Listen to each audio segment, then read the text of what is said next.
Okay, so we need to wait until more than 100 participants first, and then we start. Okay, great.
We've got ideas and hearts that race.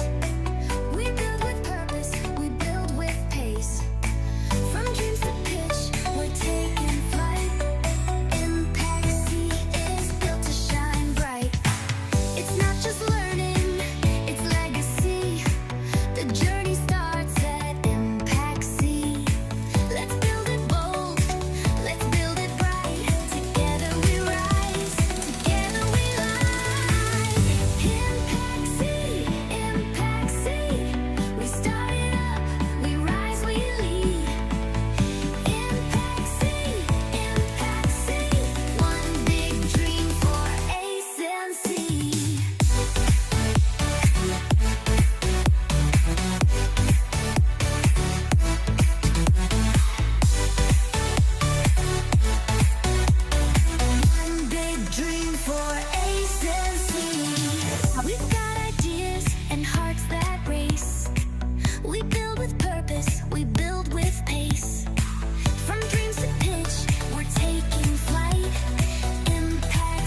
I think you can start now, Febroza.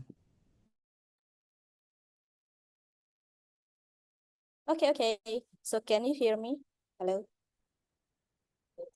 Okay, good evening, everyone. So, hi, Changemakers, and welcome to tonight's exciting seminar. So, I'm Febroza, and I will be your host for this evening. So, thank you so much for being here with us. So, whether you are a budding entrepreneur, a startup enthusiast, or someone passionate about innovation and impact, so you are definitely in the right place. So, yeah, guys, I know that you all of you, the passionate participants from across Southeast Asia and also Timor-Leste, so are already full of energy. And so you have been actively engaging with your teams, brainstorming ideas, and also preparing for your pitch. So this spirit of collaboration and creativity is exactly what this seminar is all about. So let's channel that momentum and drive into an inspiring session together. So before we go, so I would like to quickly go to a few important rules and guidelines to help us run everything smoothly.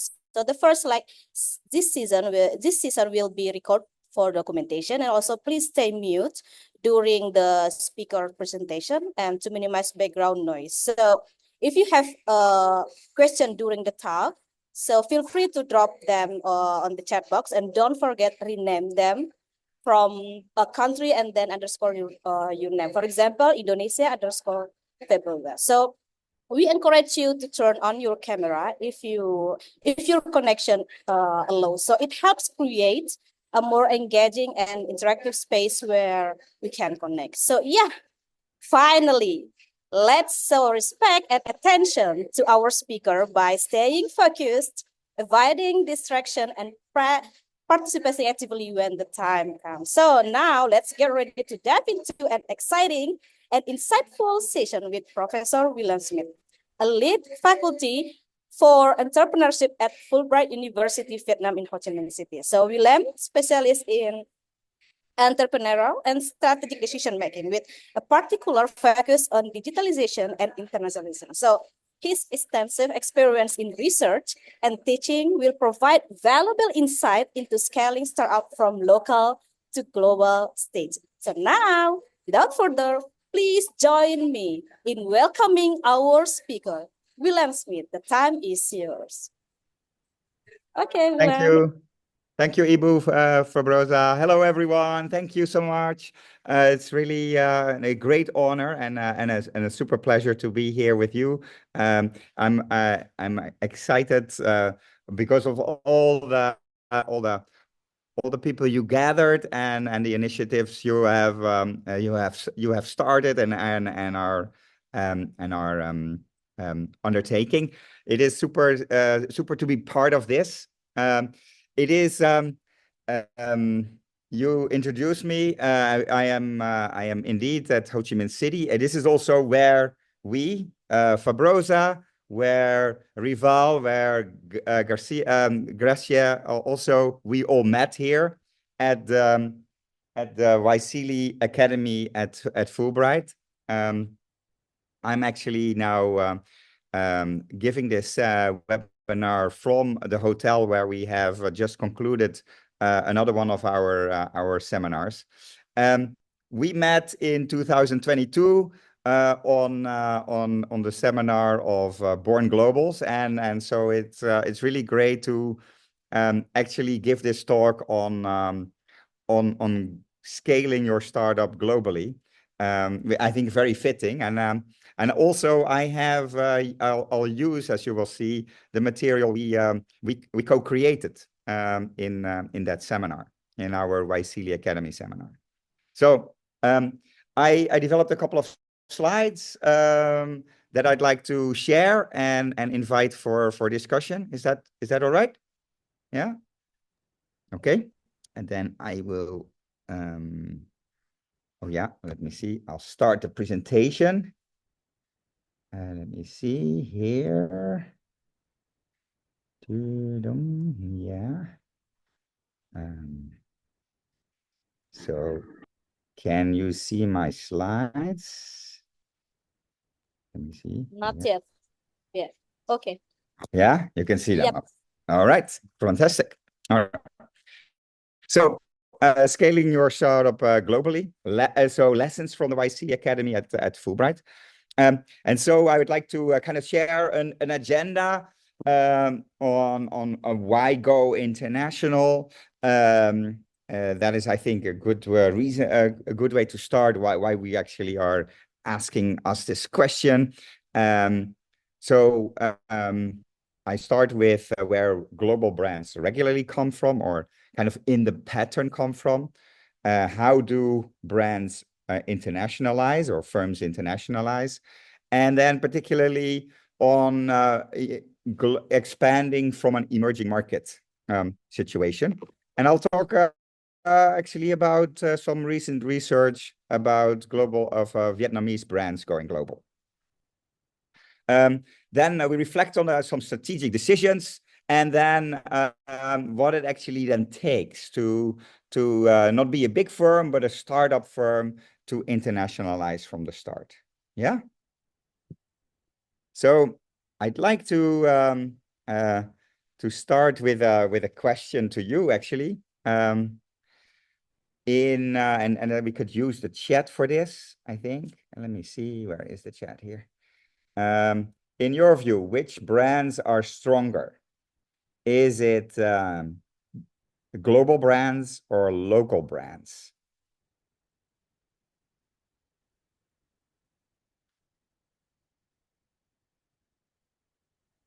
So you see a lot of A's, but also sometimes a B. Yeah. Yeah, actually, I'd like also to know your while you were answering, what are the favorite brands that you have? Could you share those? So, which are your favorite brands? And I know I have now primed you to maybe global brands, but I'm just curious to see which brands do you particularly like? So Zara, I see Apple.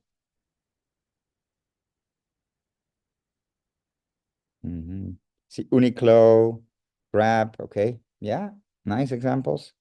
Nike, Apple. Okay. Good. So yeah, also academic research shows that there is actually a lot to be gained when you internationalize, when you want to establish a brand in different industries or across industries. So there could be that it's when a brand is perceived as global, has kind of a social proof in different markets, it really increases the preference in multiple markets. Also, the attitude towards it becomes positive, and there is a correlation through prestige and quality. So, oh wait, then kind of what actually is that? What determines that brand premium, that global brand premium, that you can have when you go international? So. That was done with research from Holt, Quelch, and Taylor. At that time, they were in Harvard, and they would do qualitative and quantitative research on how global brands compete. Through their extensive research, they found out three main dimensions. They found that there's being global gives a quality signal. So the more people who buy a brand, the better quality it is. So it's kind of social proof from multiple places. It's also relates to a global myth that we're all part of one planet, that we're connected, and that will make us feel like citizens of the world. And that sentiment kind of goes back and forth with a pendulum, and maybe in today's day and age, when there is more there's more patriotism, there's more nationalism, it may swing back a little, but there's also probably and maybe that is a bit prediction that it will swing back to other sides when the urgency for working together becomes greater again, especially on bigger questions such as climate change. So when there is a third, there's a third dimension that determines this global brand premium, and that is social responsibility. So social responsibility is particularly higher for companies that have global brands, because these are often bigger companies which have extensive resources, and so stakeholders, citizens, consumers around these firms, they have higher expectations of companies using those resources in a responsible way. So those are kind of these dimensions that come along with creating a global presence, and that you could leverage. Actually, you could benefit from, because people appreciate that more and are willing to pay a premium for this. So where do global brands come from? So there's every year there are different rankings produced. One of those rankings is the Interbrand ranking for best global brands, and they rank the most global brands on valuation. And this is also one of the reasons why I came to Southeast Asia, to explore what are new brands coming up. As the economic center of gravity is shifting towards the east, so there's more economic activity happening in Asia, and growing faster relatively to other parts in the world. You would also think that when with that increased activity and connection to other parts, also the ideas that are grown here travel and are branded and recognized by others. So I would predict that there will be more brands coming from this area. However, if we look at those rankings of Interbrand, we see there's no particular growth yet. It remains about 12, 13, sometimes 11 from Asia in the 100. And so that has been quite stable. And the most brands come from the US, from Europe, and increasingly from Asia, or from China also. If you look at like where the most valuable brands come from, the distribution is then slightly different. Then there are a lot more Chinese brands in this ranking, and that is because there are a lot of Chinese brands that have not internationalized to a great extent, so that they are eligible for the Interbrand ranking. So the cost of going international. So there are also costs related to going international, and so that actually varies per market, and that is, I think, where it gets interesting. On when you go international, you should be making wise decisions. So on one hand, there are global brand premiums to be achieved, coming with more willingness to pay, more prestige. So also economies of scale when you're organized globally and in different parts of the world, because you are more present in different markets and have more sales. You have lower marketing costs. You can spread that over different markets. And you have also access to more ideas, because you're more connected to different communities, and that helps your innovativeness if you organize it well. So your potential is very high, or higher when you internationalize, but it comes also at a cost.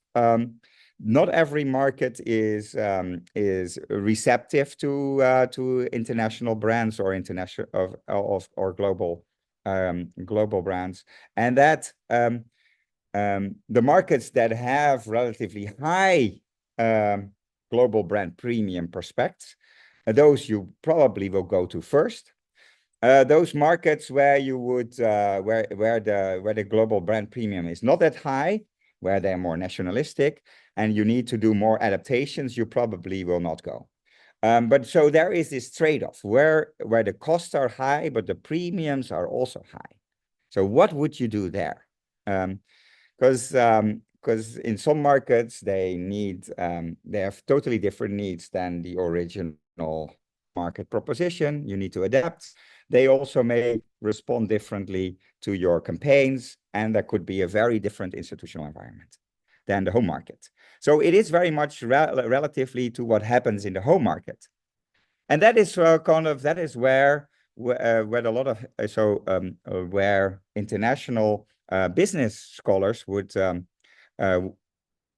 develop theories about and test this empirically, or where do brands actually and companies prefer to go. So that question of where to go is answered by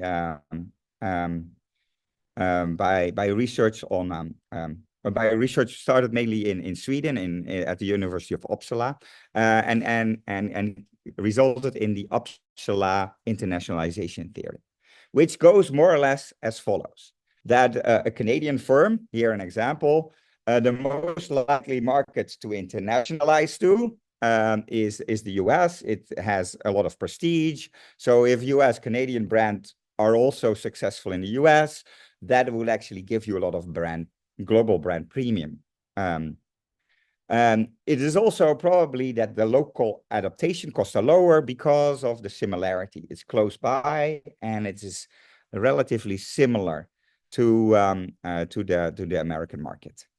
Yet maybe too similar that it becomes nuanced and the nuances are overlooked. But most Canadian firms, when they internationalize, they would go to the US. The second option could be, after they enter the US, could be typically the UK or maybe Australia, which are both overseas markets from the Canadian perspective, but they are historically and linguistically, culturally more similarities. So that would be typically then the next steps. So the question is then, after Australia and the UK, where would you then go to? And let me turn a bit to the chat function. Where would you then go to? Can I ask the advice of the panel here? Because I think we have now over or close to 100 participants. I would like to ask you where, after Australia and the UK, where would you as a Canadian brand go to? What would be the most obvious next choice for a market? Could you type in your recommendation for this Canadian firm? What would be the fourth international market to go to? You can answer in the chat. New Zealand, China, India, okay. EU, yeah. So of course, India and China are really big markets, so that could really be very economically attractive. But maybe that comes with a lot of adaptation costs, right? Because the Canadian of the Indian consumers or customers and Chinese have not heard much from Canadian firms. Yeah, and maybe other markets are more familiar with Canadian productions and products. Yeah. Yeah, so I also see Japan, EU. Yeah, great. So interestingly, not Southeast Asia, right? Just note this, okay? Not Southeast Asia on the map. Maybe that could be my next question. Why not? Why didn't you recommend Southeast Asia as a next market? Can you type your answer here? Because of tax, government, okay, yeah.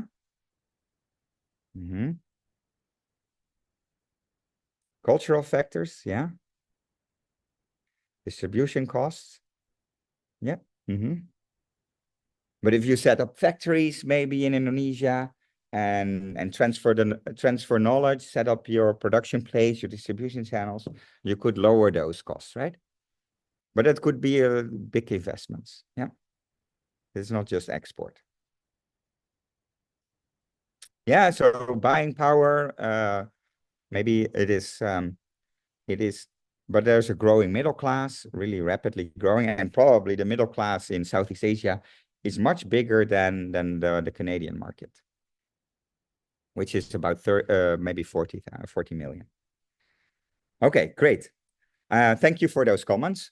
And so that feeds very nicely into the theory of psychic distance, and that is that businesses, managers, they choose to go international to markets that are relatively similar and not so much psychologically far away than their home market. So they know their home market a lot.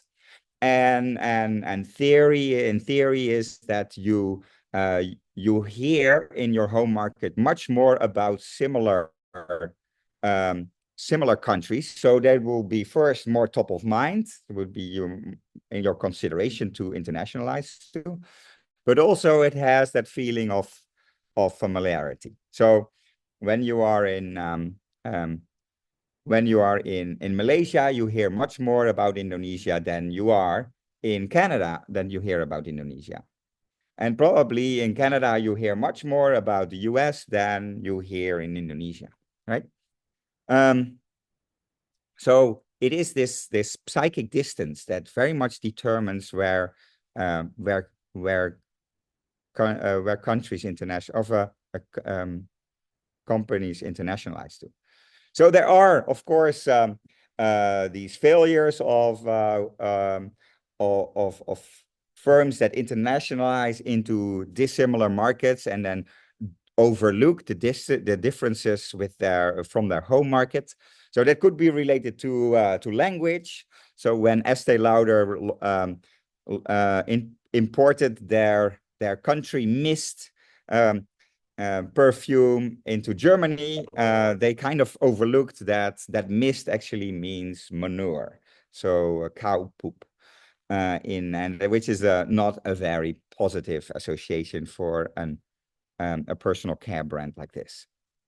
Matador is a famous case of American Motors, one of the predecessors of an American brands, General Motors, that introduced Matador as a model in Puerto Rico, where they speak more Spanish, and Matador means like killer in Spanish. Sometimes people forget or still today, I think this was a relatively recent blunder by Dolce & Gabbana that had a campaign where they showed a Chinese woman attempting to eat a pizza with chopsticks, which didn't go well in Asia. Very insensitive, and Swedish humor. That actually a Swedish brand that was making British humor, which is very specific, and hoping that it would travel to other countries. And Pringles that would have introduced a bacon flavored Pringles during Ramadan, which is a bit rather dumb. Okay. So your gradual internationalization, regular internationalization would go actually step by step. So it would go from your home market to market A that is very similar, and then as you expand, you will go to more dissimilar markets. You would only increase your commitment also gradually, much more like first doing export, and then as you get more familiar with the market, you will increase your commitments, your investments in that market, and go from export to building subsidiaries and maybe production, etc. And so those two dimensions of geographically diversifying and increasing market commitment is basically two forms of increased internationalization of a brand. And I think as a startup, you don't have those resources to expand quickly and to make those commitments, to have those reach. Yet, I think with digital technologies, big leaps can be made, and we will see later. I think, but before we talk about that, the question also arises is when this research is done, it was often done by scholars based in Western Europe or in North America, and they looked at their home-based country brands or firms and how they would internationalize to other markets, and then from a developed market to developing countries.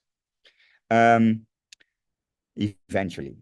So the question then is, like, there's actually more and more great cases, successful cases that go from an emerging market to developed countries, economically developed countries. And that is what fascinated me, and I conduct research in that area. So what is so unique about internationalizing in ASEAN? Yeah, let me first actually go back to that. What is, given what I've shared, what makes internationalizing for brands in Southeast Asia particularly different? Is that challenging? Is that more easy to internationalize, to go to other markets? Please, could you share your point of view?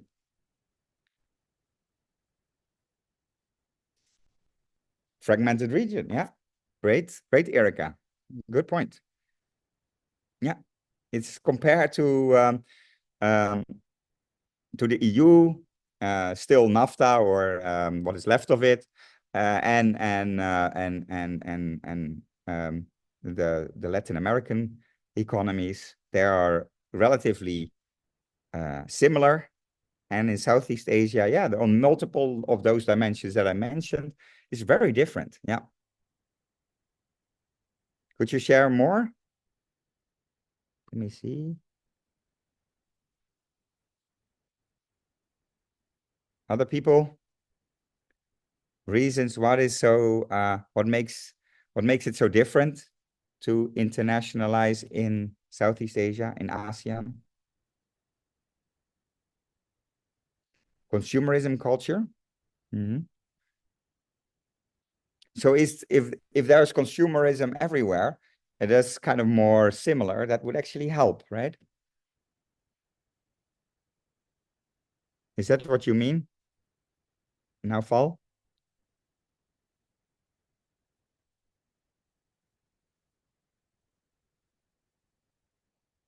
Cultural diversity, yeah. Mm-hmm.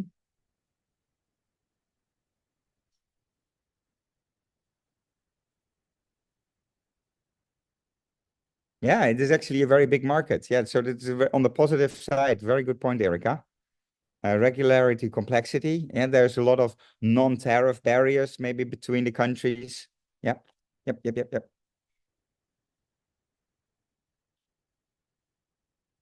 Yes. So indeed, when you're internationalizing this market, there is really growth potential on one hand. So amount of consumers, middle class, is really desirable for brands, right? If you compare that to NAFTA, EU, Latin America, it is super interesting compared to the Indian and the Chinese market that are just home markets by itself. But for a composite region, ASEAN comes first, right? And ASEAN has done tremendous work to lower the barriers, the intra-regional tariff barriers by becoming a becoming a much more like a common market, and has experienced a really great growth throughout different economies. And there is increasingly mutual investments to each other and trade. So a polling question. What do you think? What makes it, in which countries are easier to internationalize in? And maybe you think it's still ASEAN, or you think it's not NAFTA, EU, Mercosur is Latin America, PA is the Pacific Alliance.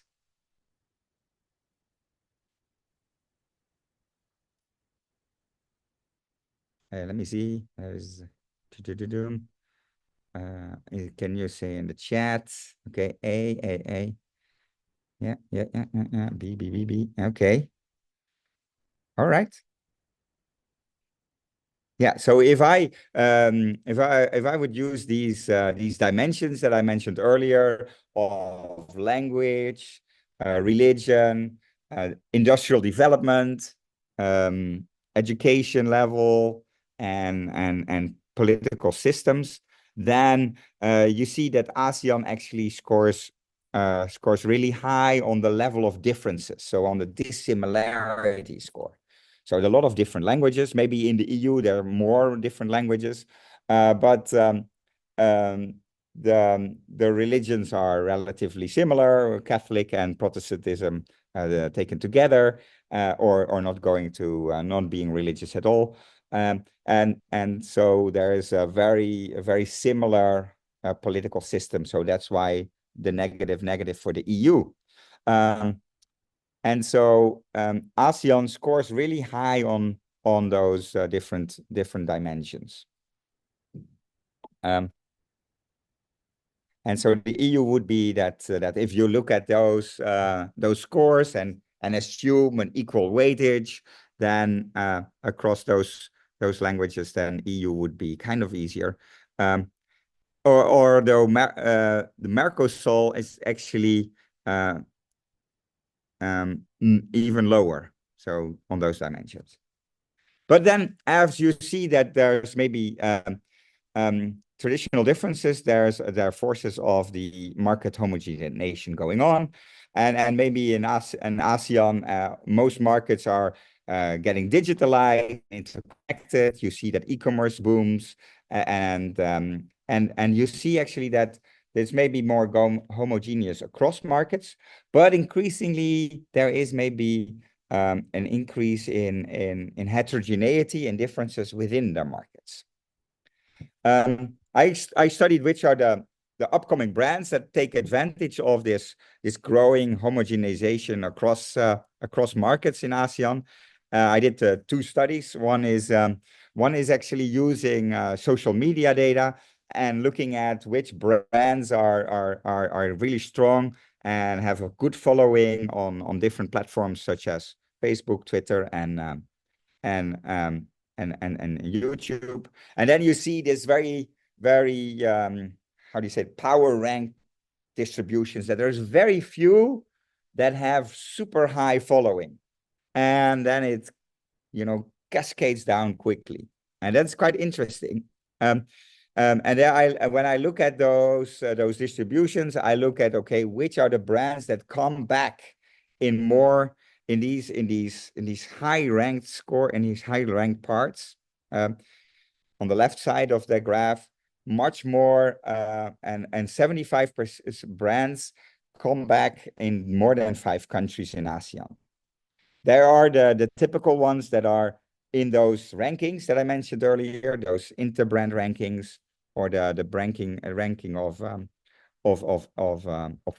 Kantar. Also Northeast Asian brands in electronics and cars, and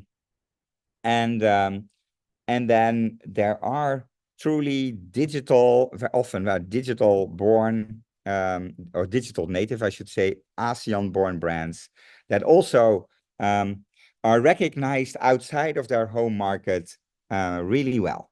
And that's quite exciting to see. Yeah, I have some more stats on this. But actually, it shows that there's a very kind of a select class of brands that have managed to achieve this, and they managed to leverage often digital technologies to reach the consumers in neighboring markets. Okay. I think an interesting case used to be, and that is a brand here that, can you hear this?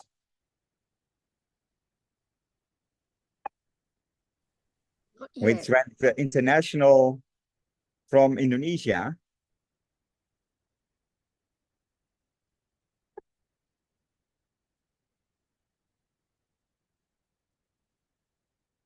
Can you hear this? There's no sound, Willem. sound, There's no Willem. sound. Oh, that's only on my side. Wait. Oh, okay. Yeah. Yeah. I saw you looking. Let me see. Can I still create? Wait, I think I'll stop sharing. Wait, I'll stop. I'll stop share and then reshare with the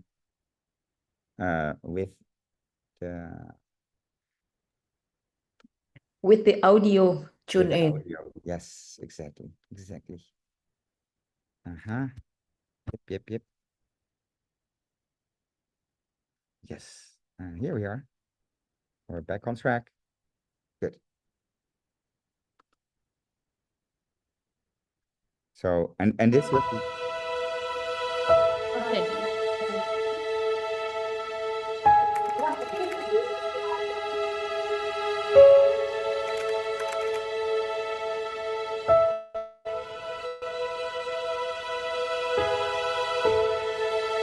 this is an amazing video.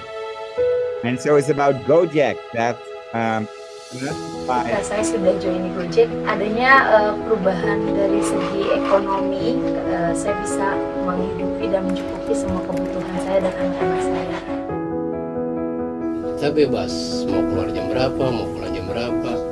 Senang aja lah, kita senang aja. Saya pikir Gojek adalah satu perusahaan yang bisa membantu banyak orang. Jadi kalau misalnya Gojek ekspansi ke negara-negara lain, itu hal yang sangat membanggakan buat saya.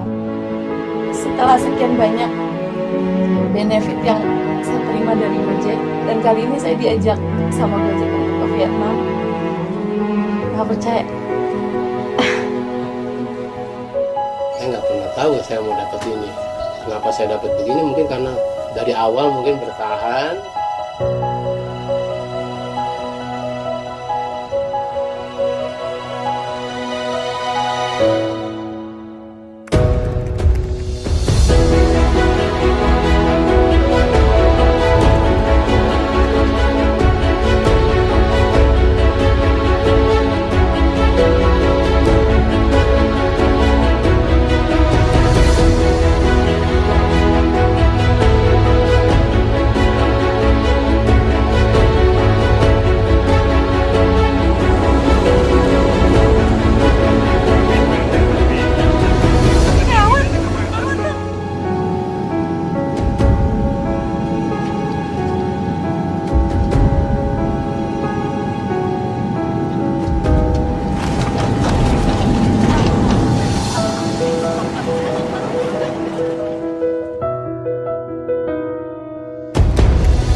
So it's really nice and a really nice video, and it shows how the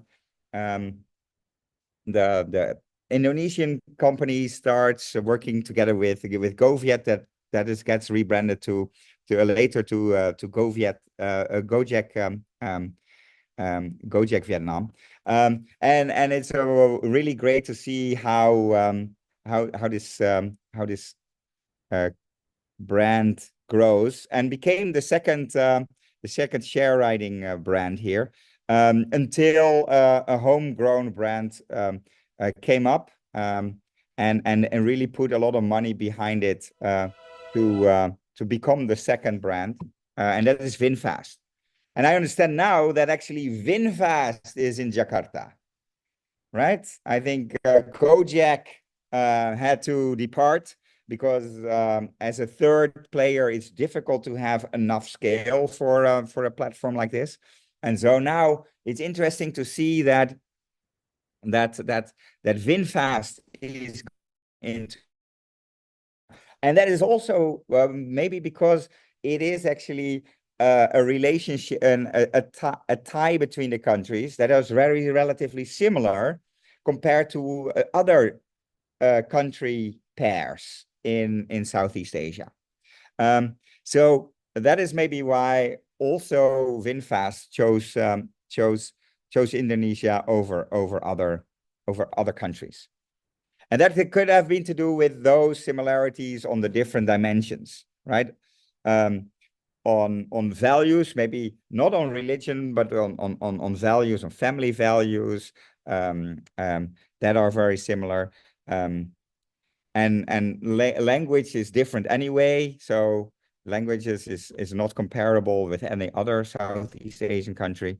So, but then there is maybe other parts that make it more comparable. And that leads actually into a question of how do actually Vietnamese brands internationalize? And so I asked myself this question last year. I started to look at, okay, very exploratively, which Vietnamese brands are going abroad. Because when I came to Vietnam in 2022, I was overwhelmed by the different types of brands that I had not seen before. Like Vinamilk. I didn't see that in Malaysia where I lived before. Or well, I heard about Viet. I heard about I heard about the Vietnamese Chung Nguyen Nguyen coffee. That I heard about, but I had not heard about FPT or Vitel. And so I started to say, asking myself, okay, which are those brands that are on one hand really big, and how much of their sales actually comes from abroad? So those are the two dimensions on this graph. So horizontally is the number of billions for annual sales, and vertically you see the percentage of that revenue that then comes from outside of the home market. An airline is kind of okay when you fly international. Maybe probably half of your revenues come from from international sales when you bring people back. So I looked at which are those how do these brands internationalize, and I see then that Vietnam Airlines, Vinamilk, they have very different routes of internationalization. VinFast is a project by a big conglomerate, Vin Group, that is very strong in real estate and a couple of other industries, and to build a new division in EVs, in electronic vehicles, and need skill for that, and internationalizes very rapidly. So they would work very closely with government. They work with business to business deals to internationalize in the US, and they would also have strong collaborations with other existing brands in the automobile industry, in design and in manufacturing technologies. Another brand that I didn't know before coming to Vietnam is VNG, but is very well known here and has a very sizable international business in gaming.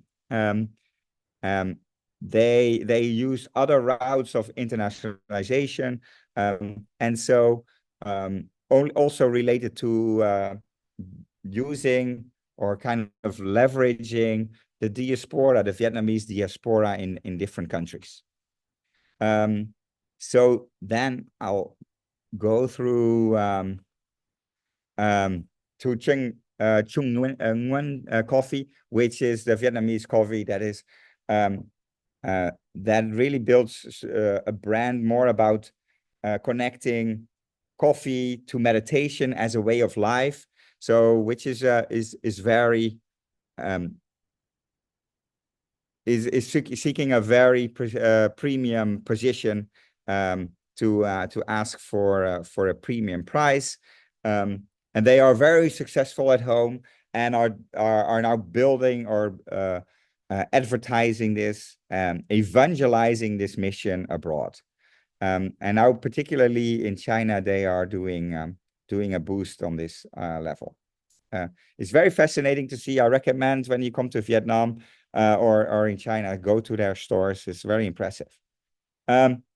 FTP is a company that is an IT software developer and has close to 40 to 50% of their sales coming from abroad. Their home market, their export markets are Japan and the US, but they're working in 30 different countries in offices and have a very international workforce. It's very interesting to see that has used different ways to internationalize. The seventh is VietJet, that has internationalized a lot, and then Vitel is number 8.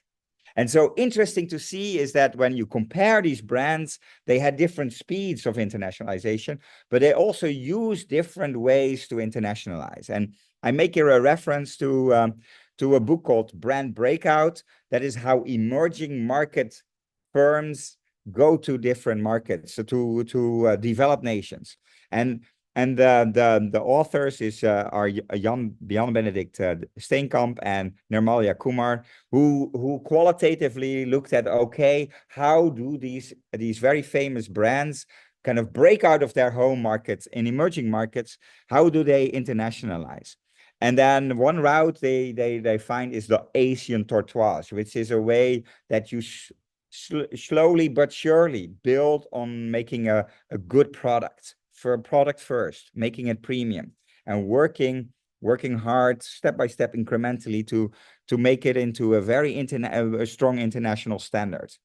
And a really good example from China is Pearl River pianos, for instance. But also Japanese brands are known for starting actually with knowing to first starting as a lower quality product, but always working to improve that quality until they become the most innovative in their industry. So it takes a long time to do that. The business to consumer is that you first go through the business to business route and make deals there to go into the consumer markets. That is a known route mainly by Vinamilk and VinFast. Using the diaspora, so consumers that already know you go from back home, you basically use them as a beachhead market segment to go and internationalize. VNG and Vietnam Airlines are really known for this. Using internet acquisition is obvious, buying brands elsewhere and then rebrand them to get the capabilities and locally adapt to those markets. A fifth route is the positive campaign, that you're really start actively promoting your brand in mass media in the markets you want to enter, and that's quite of a costly campaign. And VietJet Air is doing that very much in India now. They are doing a very charming campaign to connect VietJet to the Love airline, and that's really nice to see. Cultural resources is basically what foreign consumers know about the culture of the home market, where the brand is from. So they know that Vietnam is known for coffee, for good quality coffee, for nature. So the Chung Wen coffee really takes advantage of that, culturally and natural resources. Then the national champion is that there is a strong backing from the government, either directly financially or maybe facilitated through other alliances, more at a distance, not taking a risk in profitability, but really supporting the brand to internationalize, because it also promotes the country. And so Vietnam Airlines, obviously, VinFast has strong government support, and FPT has. And the last one, Viettel as well, because that is a state-owned enterprise directly. So seeing this, that there are different ways to internationalize. No, it's not only that incremental way of going to familiar markets, but also those 8 different other qualitative routes that emerging market firms have, that you could possibly follow, right? And then if you look at those established firms on way to internationalize, on where to go and how to go and when to go, then you ask your question, what to do then for a startup? And that is what we did with the Born Global seminar with Waisili, that I had the privilege of meeting Rival, Fabrosa, and Gracia, sorry, at the seminar, and we looked very much at okay, we have an ecosystem that is really supportive, and this is data from 2022, but that is really, so we have an ecosystem nationally very supportive of growing innovation and entrepreneurship. We see also international players that support those national ecosystems. But what about internationalizing those ventures that are nurtured here? What can we do about those? And that is often in a growth startup a dilemma, right? So where do you test to get for a market fit? And like you said, beginning, ASEAN is very fragmentized, very fragmented, or really relatively small home markets. So it is actually a very fruitful place to start building startups from more the perspective of a born global. And so that is what I'd like to recommend for people that have startup ideas, is not only to test in your home market, because you of course know much more about your home market to get a product market fit, but you take a chance that your idea doesn't work in your home market, but it would have been in the neighboring markets. So find capabilities to actually do simultaneous testing of your ideas and run kind of experiments simultaneously.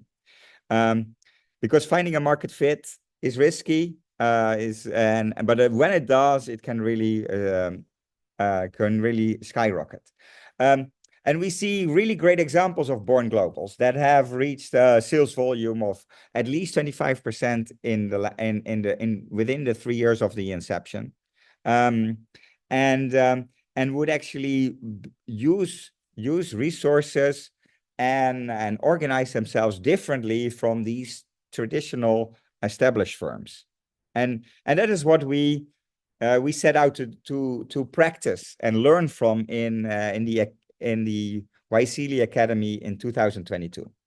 And so what I'd like to share is that we really, at the Academy, the Waisili Academy, we'd like to do problems that are hard to do, that are good for Southeast Asia, that are never taught very well elsewhere, right? So we're looking for unique things.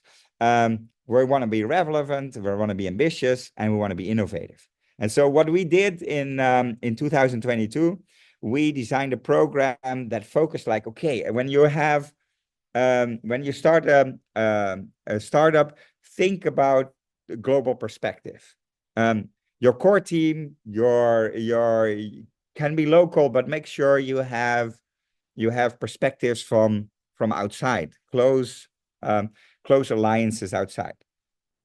Design your business model in such a way that it allows for more simultaneous experimentation, and not specific risky investments in only one market. Look at innovation from different places and incorporate those and build from networks. So we developed this program for 1 week on different sprints. So we had short sprints where teams would work together and actually find a solution for, okay, what do I need for building global leadership? How can I build a business model that can be scaled internationally? How can I be innovative and stay innovative? And then we had this tested at the end by a Shark Tank. We had in Vietnam and Singapore actually very renowned judges to judge those efforts. We had designed the sprints during those. Where do we go? It looks like I'm going in a circle here. So we had in 1 week we ran a kind of a design thinking method. Like first, kind of okay, we have a problem we want to solve. Let's get in touch with customer. Let's discover more and test an idea. We tested those ideas. We hired an external party to field and test those concepts in different markets at the same time. What do you do to make your leadership diverse, to be more creative and to maximize success?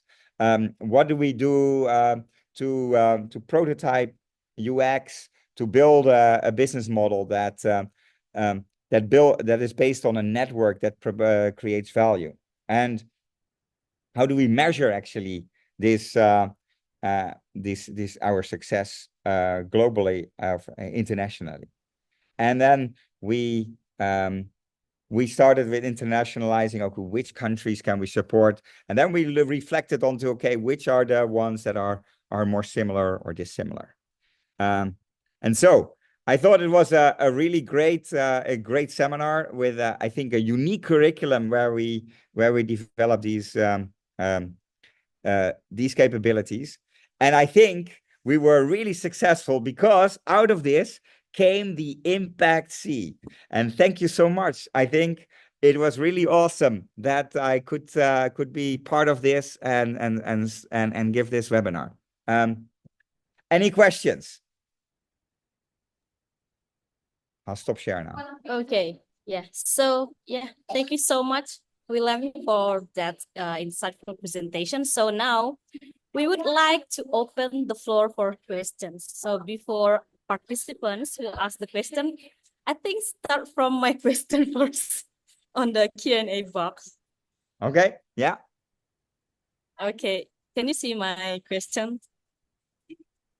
Is that a chat? In the Q&A. I don't know if I'm looking at this, maybe the Q&A. Or maybe I will tell. It's like my question is, how can first balance the benefits of global brand premiums, such as economics of scale and lower marketing costs, with the challenges of local market adaptation? So, and also the cultural relevance when expanding internationally. Yeah, that's my question. Yeah, exactly. So when you do that as a startup, you start by running different minimal viable products, right, as tests.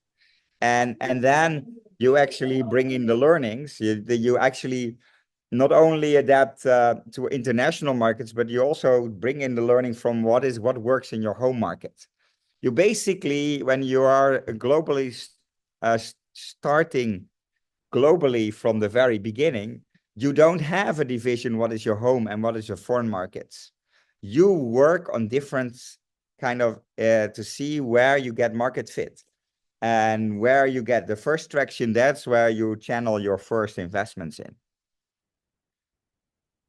So you start actually, your adaptation costs are also at home, but you're actually would graduate or gravitate to the market that has the lowest lowest adaptation cost and has higher revenues, higher traction. Okay, so thank you. So maybe we can see on the chat box that there are some questions coming from participants. Yeah. First from Really good. Krishna, Indonesia. Yeah. So yeah. Krishna, Indonesia. Yes. That's a Yeah. great presentation, Prof. Willem. Hola. Yeah. How How much much that's- does cybersecurity affect the startup expansion process? And how do you have any tips for building trust with global business partners? Thank you. Okay. Yeah. And there are still multiple questions. So I wouldn't know about specifically the cybersecurity issue, but I think if it is a cost for everyone, then it shouldn't give you a disadvantage. It just makes everything more expensive. But related to building trust, I think with any startup, you have a liability of newness, so to say. You're the new kid on the block. You need to prove, and I think that you can build trust mainly by showing actions, right? Not only not by words alone. Yeah, so I think that is the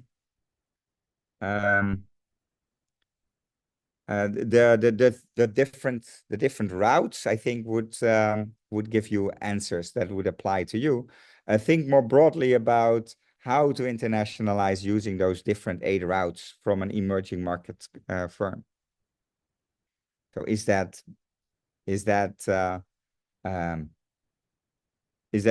building using your natural cultural resources to build brand equity abroad that are favorable? You could keep on investing in quality, which is by frequently testing, and that is actually through those actions you can build trust. Okay, so I think one participant is on cam. It's like Nurul Husna, and she also asked on the chat box. Okay, Nurul Husna, you can ask directly to Willem. Oh yeah. Maybe I just using audio. I wanted to ask question for the professor. How do the investor expectation, especially from the global investor, influence a startup expansion strategy and pace? Is there any pressure for hyper growth that might potentially compromise a solid foundation? That's my question. Could you repeat the last part? Sorry. Okay. Is there pressure for hyper growth that might potentially compromise a solid foundation?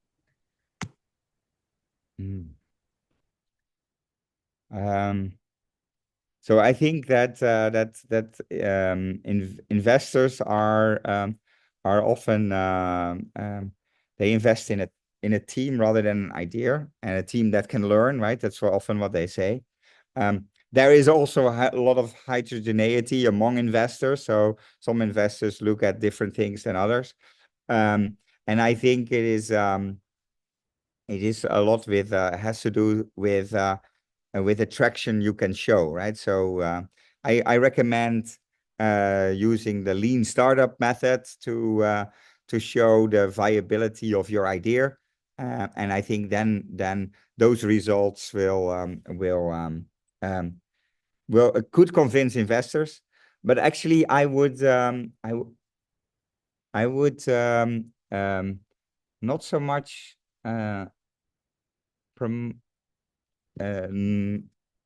looking for investors. I would use only when you cannot bootstrap anymore. I think bootstrapping and finding strategic partners are better ways to get resources and to grow than giving equity away for money, and for money from actors that have maybe different interests, right, than you.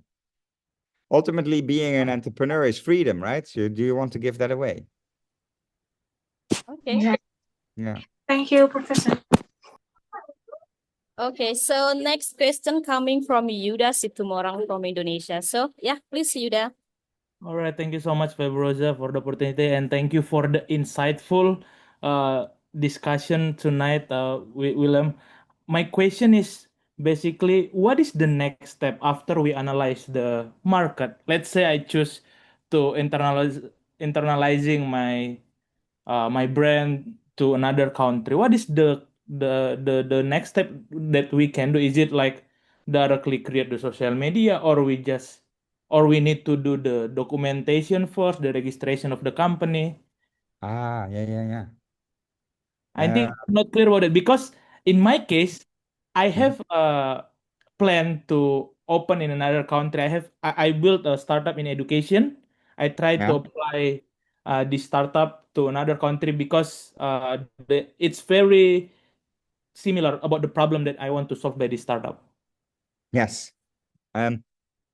Okay, yeah. So yeah, if there is IP you must protect, please do that, right? On when running experiments from outside your home country or in multiple markets, make sure that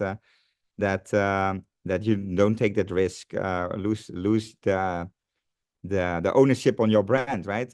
I would recommend. Be careful with that.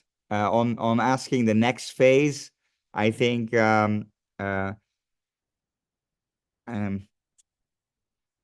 I think that sometimes it's not so. It holds you back to theorize about the step that you need to take after, right? I think there is some path dependency in what you do, but I think that if you are using a method of experimentation and alliances, you're without bringing big commitments and investments, then you don't create that path dependency, right? So you don't need to think then, if I do this now, then I need to do that next. But if you make only small steps, you keep on that flexibility and you don't need to worry about that next phase so much. I think it's already pretty hard work to make the first step work, right? Yeah. Yeah. Make that a success first, right? Yeah. So Then it's we can always possible. worry about we cross that bridge when we get there. Yeah. That's what Okay. we just Okay. practically say, right? All right. Thank you. Thank you. Yeah. Okay, so the next question coming from Shafirano. Okay, please. Thank you, Febroza. I have a very quick question. When Prof mentioned about bootstrapping just now, so are there Yeah. cases that you know of startups or companies that can expand internationally and successfully by staying bootstrapped for quite some time? Yeah. So the cases that we know is suffer from survivor bias, right? So those are that have made it so big. Basically, they at some point they got on the radar of investors, and then they got really, I think, really favorable deals, right? Most startups that are looking for traction, that wouldn't the odds are really low in entrepreneurship. It's a hard area that you're in, right? So to say that the successful ones became successful because of funding, I think they were successful. There's also arguments that they showed success before and then they got funding, and then gave them a new level of success. So I wouldn't turn this kind of causation around. That is what I think.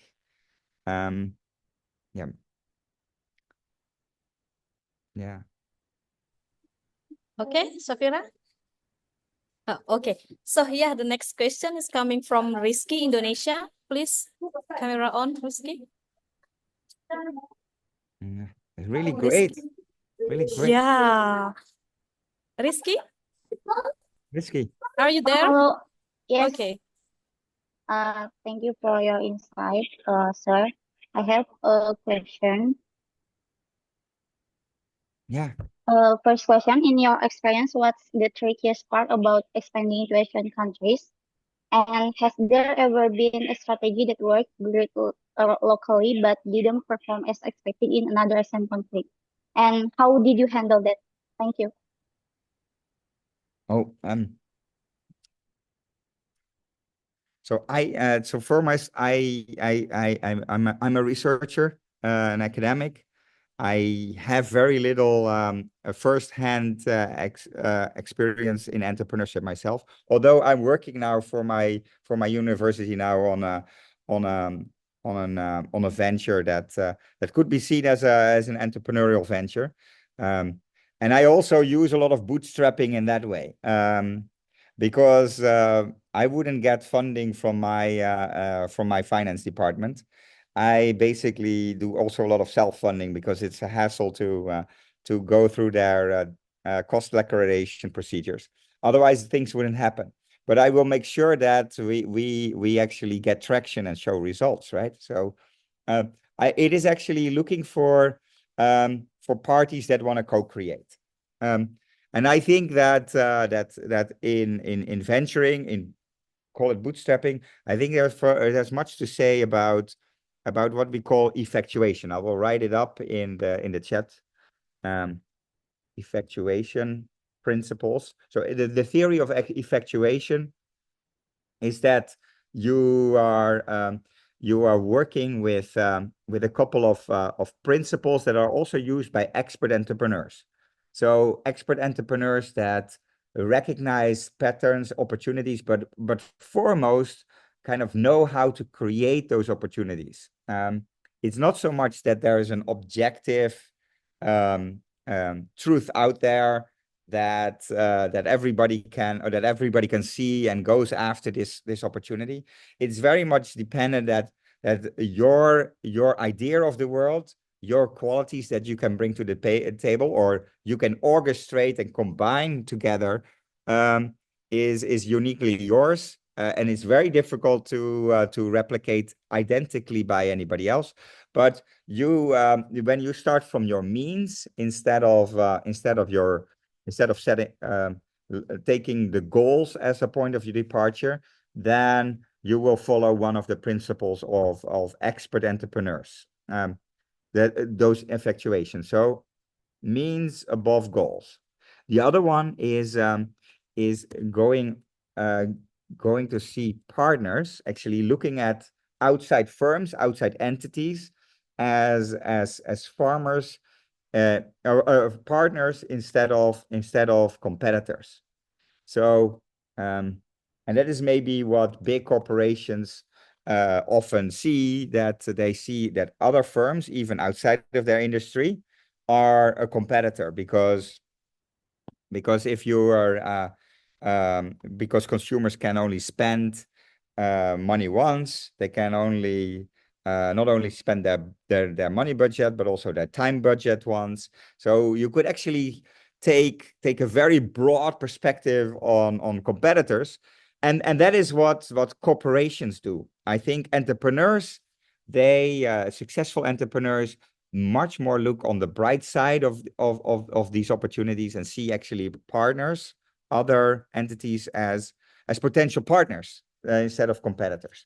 So means above goals, partners above competitors, and then when you find partners that want to co-create, that are also self-interested, you don't buy partnerships, but they are willing to put kind of their resources, their commitment behind your idea to co-create it, you can reduce the risks, and then you start kind of minimizing your affordable loss instead of managing by expected returns.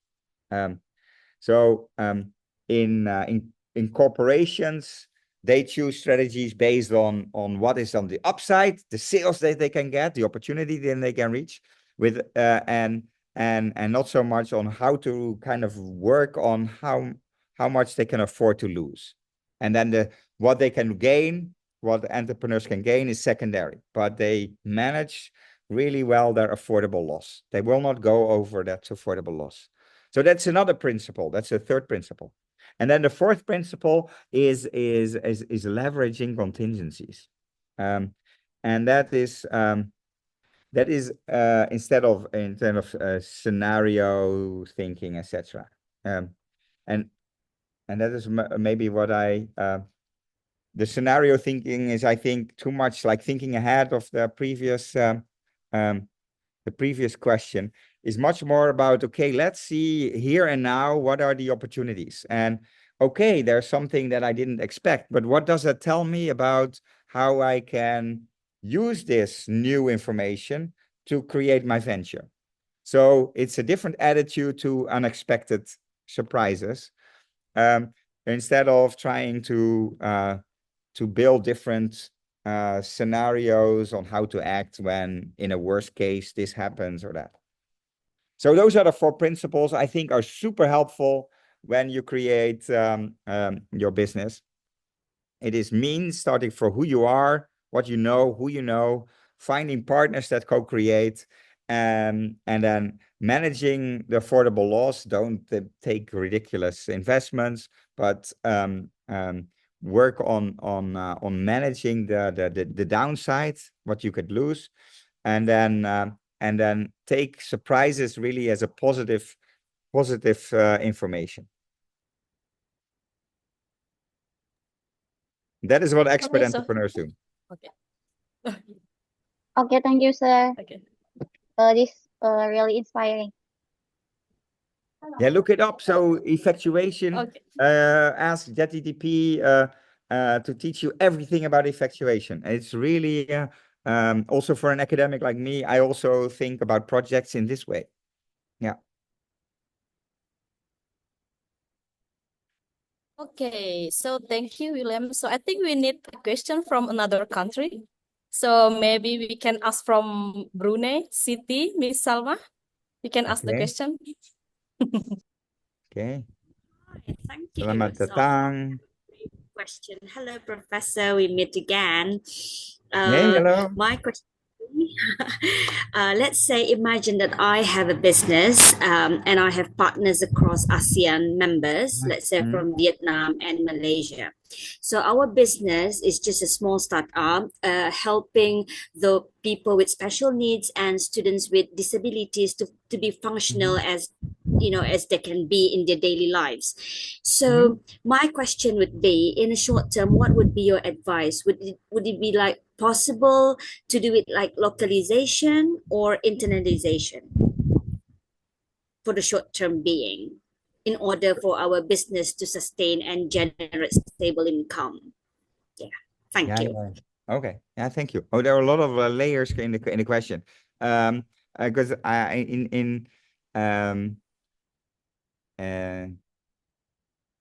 in your venture, you want to do you need to be international? Is that important to make it work at home much better?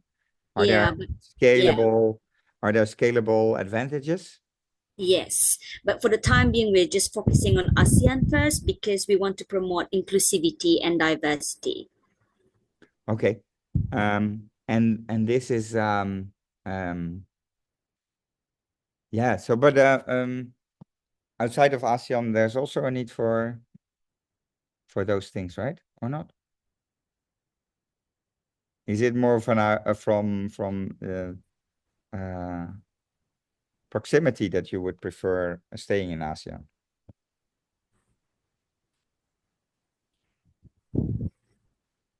Could you tell a little bit more about your case? So could you share a bit more? Sorry, I lost you a bit just now because of the connectivity. So because we're just on a small scale startup and we have partners in Vietnam and Malaysia. So in the time being, Our plan is just to have a group, a number of people with disabilities. So we want to give like a service so that they can work in a small cafe. So we Oh, want yeah. them to be as functional in their daily lives. So most likely we're just giving them like opportunities to work. We want to set up like a business for consultation so these people can be functional in their daily lives. So Yeah. we want to work with NGOs, with the government. So in the time being, our problem is that we want to stay, like we want to be stable in terms of localization first. So what Yeah. would be your like advice, for the just for a short term so that our business can grow? Yeah. Yeah.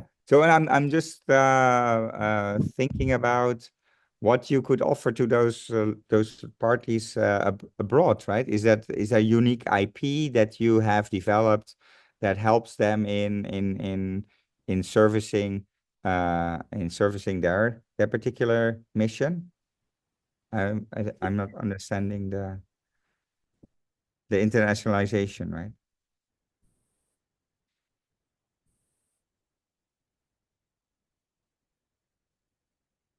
Oh, I think I lost. Hello, Siti. Siti, Yeah. are you there? Ibu Siti, are you there?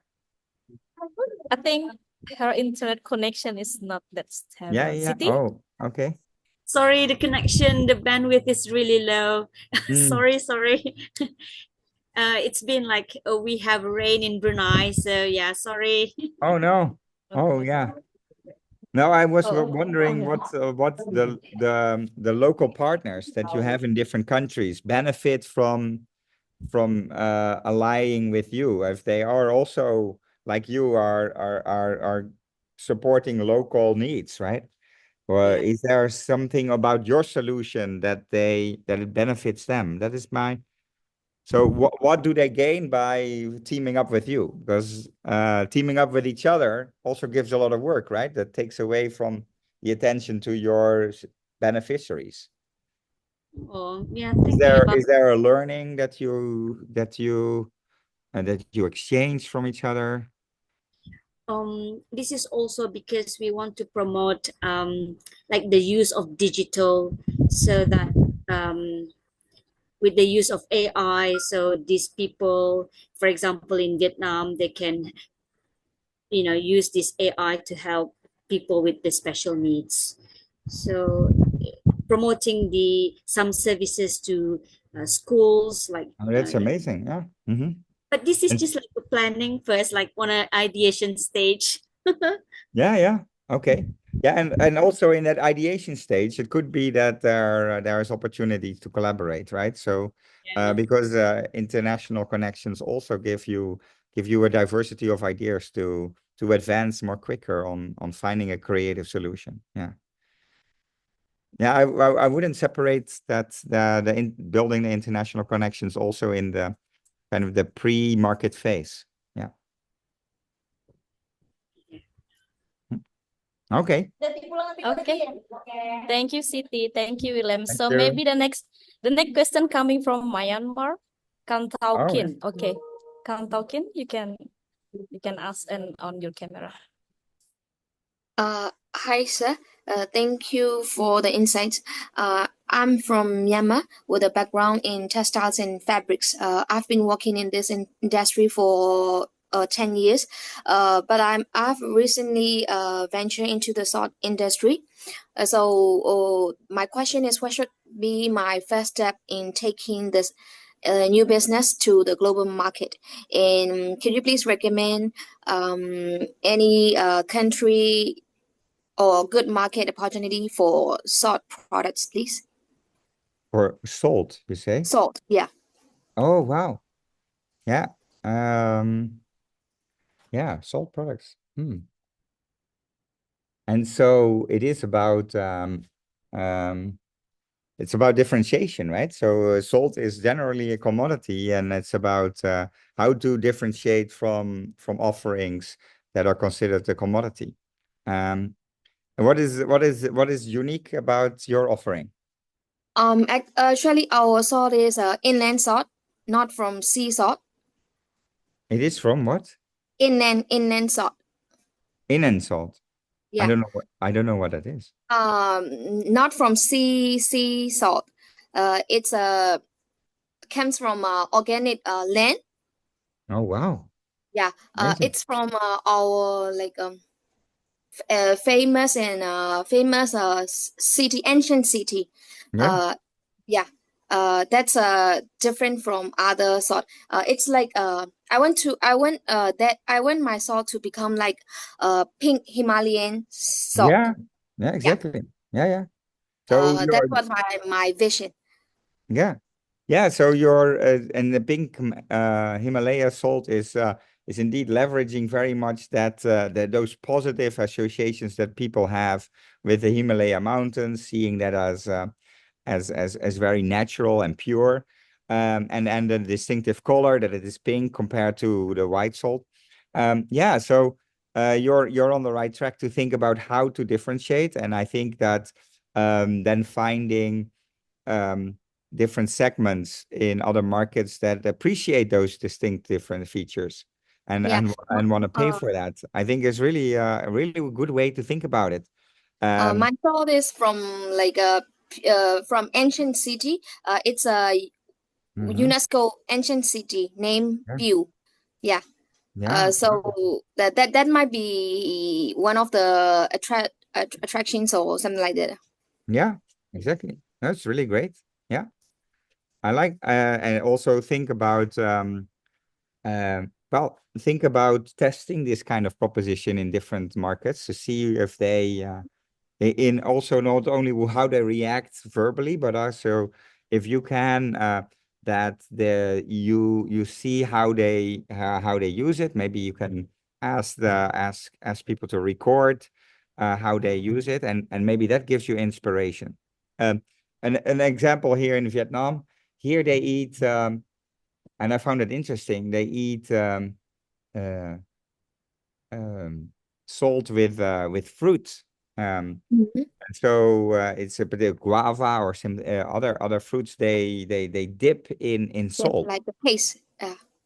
And so, but I haven't seen anybody to say, okay, I'm gonna export fruit salt, and that would actually be, I think, offering a very clear idea of, okay, this is not the salt you put on your meal, but this is a salt that you don't prepare or use in preparation, but this is a salt what you do for eating fruit to international markets that don't have that habit, but may be interested in picking up a new habit.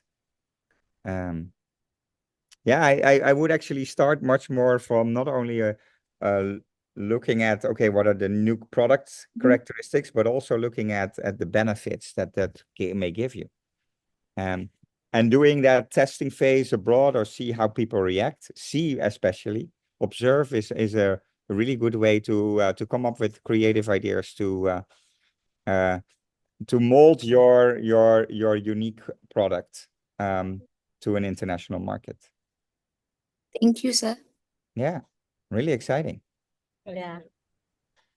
Okay, so yeah, I Mhm. think we need to stop the questions because the time is very limited. I think it's already 8:30. Okay. 8:35. Yeah. Okay. Yeah. I have So time. yeah. Yeah. It's okay. Maybe if the participants have like a lot of questions, they will ask to send it to WhatsApp group, and I will deliver it to you, Willem. Don't worry. Oh, wonderful. Yeah. Yeah. Okay. Okay.